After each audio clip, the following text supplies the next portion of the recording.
Pónganle ahí sumas de Riemann. Ahí les escribo también el título. Sumas de Riemann. Ahí estoy escribiendo. Bueno, Riemann, se llamaba Bernard Riemann. Fue un personaje alemán. Fue alumno de Gauss. Fue director de tesis de su doctorado en una universidad de Alemania. Si mal no recuerdo, creo que se llamaba la Universidad de Göttingen. Ahí estudió su doctorado. Irónicamente, pues tienen doctorados, bueno, tenían doctorados en filosofía. Y pues él fue el que descubrió esto de las sumas de Riemann. Hagan de cuenta que lo que introdujo Riemann fue decir que una integral definida se podía aproximar mediante áreas de rectángulos, pero para que se pudiera aproximar de una manera muy muy exacta. No sé si se acuerdan de la ecuación que les puse yo el primer día, bueno, el segundo día, pero el primer día que empecé con el temario, donde les coloqué un límite. No sé si se acuerdan de esa ecuación, que les decía que era multiplicar la función de x1 por su delta x más la función de x2 por delta x, pero antes de eso yo les puse un límite y les decía que era cuando ese límite tendía a infinito. Déjenme lo pongo para que no quede ahí eso. Y de hecho también ahorita con las sumas de Riemann, lo más seguro es que definamos que es una integral definida, ¿no? Que él, pues la mayoría ya sabe qué es eso, ¿no? Pero van en conjunto, okay, esos dos temas, sumas de Riemann y integral definida. Pero bueno, entonces, esta les voy a anotar la ecuación de la cual les estoy diciendo. Les apunté esto y les dije un límite de cuando n tiende a infinito, ¿no? Les puse. Y les voy a poner esto nuevo que no se los había puesto. Una sumatoria desde i igual a 1 hasta n de una función de xy. Ahí en lugar en la ecuación que yo les escribí, les ponía x1, x2, etcétera, ¿no? Y luego por delta x. La que yo les puse fue esta, del lado derecho. Cuando n tendía a infinito, y aquí ya yo les ponía función de x1 por delta x más función de x2 más hasta llegar a función de xn, ¿no? Me centro un poco eso. Esa es la ecuación que les puse, ¿no? ¿Qué me decía eso? Yo les dije que cuando me refiero a aproximación, estábamos diciendo que nada más hacíamos 5 subintervalos, 6, 7, etcétera, ¿no? Es decir, la cantidad de rectángulos que tomábamos para aproximar el área de esa figura morfa, ¿no? Pero, yo les dije también que si nosotros incrementamos el número de rectángulos, ¿qué pasa? Vamos a ir aproximándonos de una mejor forma, ¿no? Y les dije que si ese número de rectángulos lo hiciéramos hasta infinito, ¿qué pasaría con el área? Les decía, hagan de cuenta que si, por ejemplo, con 10 obteníamos un área, ¿no? Con 20 íbamos a obtener un área mejor, es decir, más aproximada a lo que era esa integral, ¿no? ¿Sí? Pero ese día les dije que si nosotros hiciéramos una cantidad infinita de, de rectángulos, llegaríamos a lo más cercano a lo que es una integral definida, ¿sí? Una integral definida, yo la voy a colocar, una integral de una función de x por dx, ¿sí? Y conociendo los límites de a b. Una integral definida es un área bajo la curva, pero donde conocemos los límites donde vamos a obtener esa área bajo la curva, ¿sí? Entonces, que quede bien claro, integral definida es una área bajo la curva. ¿Bajo qué curva? Pues depende de la función, ¿no? Pero donde conocemos los límites. Aquí en esta función, de una vez les pongo los nombres. A la función de x se le llama integrando, ¿sí? ¿Cómo se le llama la de x? Diferencial. ¿Y qué me indica esa diferencial? Indica cuál es la variable que vamos a integrar, ¿no? La de diferencial, bueno, puede ser de y, de z, de lo que ustedes gusten. Pero esa diferencial de x me dice con respecto a qué variable voy a integrar una función, ¿sí? Y luego ya los límites, pues el límite A se le llama límite inferior.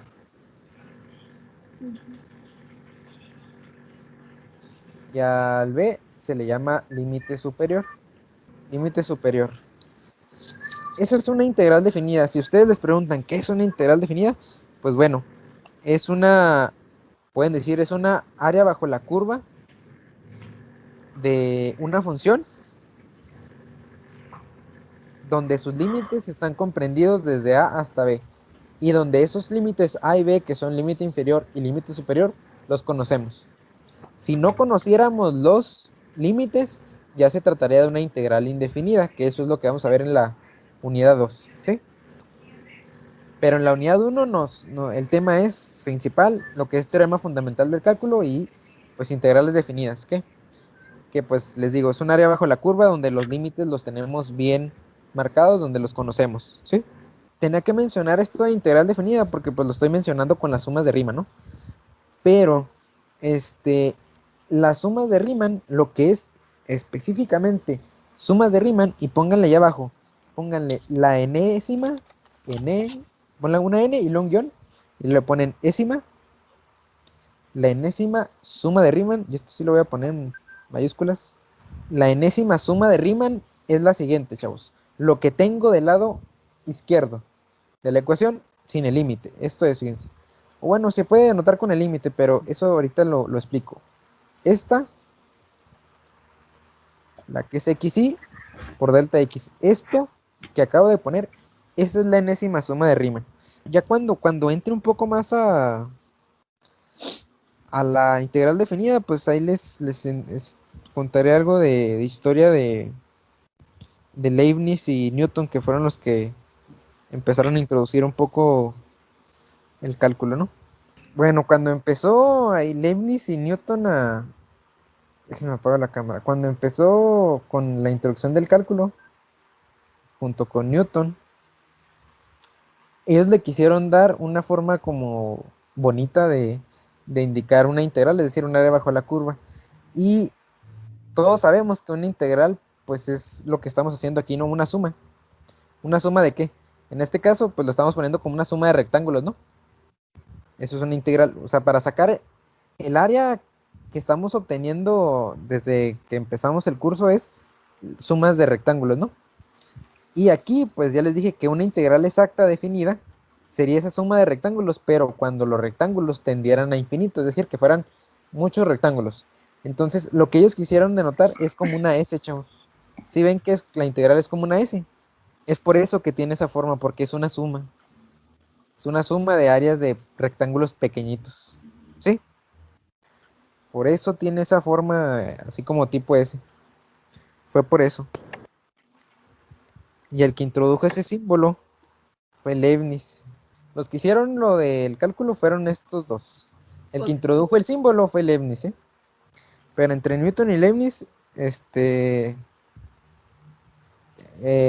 pues crearon el cálculo, ¿no? Les digo, Leibniz introdujo este símbolo y a este se le llama también, bueno, lo voy a decir, se le llama signo de integral, ¿eh? No solamente escribir los Sí. nombres ahí de Leibniz y Newton. Eso de la integral definida es esto, chavos. Lo voy a poner con una flecha en morado. Esto que tengo ahí, que puse ahí, una integral definida es todo eso que está en azul. Mm. Y creo que no, bueno, no es necesario decir, ¿verdad? Pero el procedimiento para calcular una integral, pues se llama integración, ¿no? Y quiero que quede claro que eso que está donde dice abajo, la enésima suma de Riemann, esa es la suma de Riemann, ¿sí? Y les digo, eso en honor, pues a Riemann, que lo descubrió, que también era alemán, ¿sí? Y abajo de esa ecuación, donde dice enésima, escriban, pónganle una integral definida de una integral definida de una función integrable puede aproximarse, puede aproximarse dentro de cualquier grado de exactitud, dentro de cualquier grado de exactitud, dentro de cualquier grado de exactitud, mediante la suma de Riemann. Una suma de Riemann que es lo mismo que estábamos haciendo con los rectángulos, pero en lugar de tener una cantidad fija de rectángulos, aquí ya vamos a hacer un límite, ¿no? Donde el límite es aquel límite donde n que es el número de rectángulos, tiende a infinito, ¿no? Y de aquí, como les dije, vamos a retomar también cómo obteníamos el delta x, ¿se acuerdan? Porque aquí necesitamos en la suma de Riemann el delta x, ¿sí lo ven? Entonces, recuerden, ese delta x era igual a ¿qué? Lo voy a poner aquí abajo. Delta x era igual a b menos a entre n, ¿no? Donde el a, pues, es el límite inferior y el b es el límite superior, ¿sí? Y aquí ya Sí. vamos a denotar cuánto vale esta función xy. Esa función xy le vamos a colocar xy es igual a más i.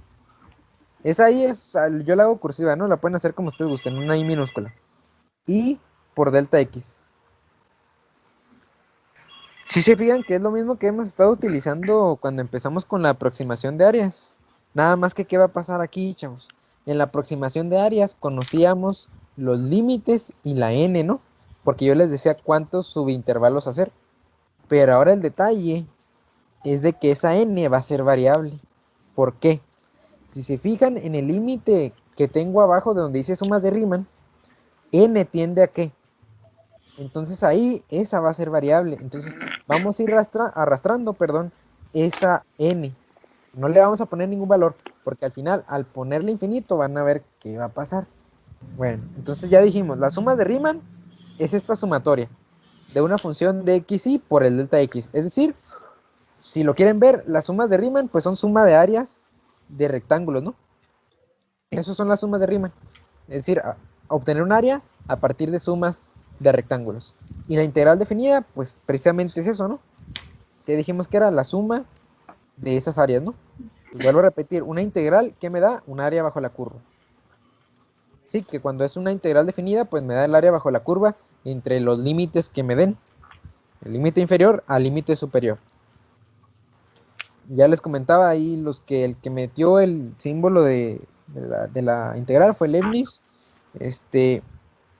Riemann aportó a esta definición. Riemann también tiene algunos aportes dejó algunos conceptos en cuanto a geometría que también tienen que ver con la teoría de la relatividad de Einstein también. Entonces también dejó otras cosas aparte de no solo cálculo, sino también en geometría y el espacio. Entonces, hasta aquí